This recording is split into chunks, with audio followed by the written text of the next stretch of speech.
Над 500 деца од оделенска настава од две основни училишта денеска беа испратени на еднодневна бесплатна екскурзија во местото Пеленица во близина на селото Драчево. Како што информираат од општината, трошоците се покриени од страна на општина Ѓорче Петров. Во текот на оваа недела на екскурзија ќе заминат и децата од оделенска настава од останатите 4 училишта.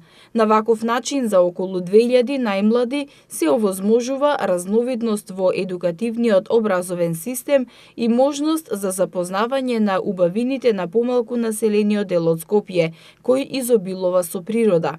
Општината неодамна обезбеди и бесплатна ужинка за децата во класична настава, а за децата во продолжен престој бесплатен појадок. Станува збор за сите ученици од прво оделение од 6 основни училишта од општина Ѓорче Петров.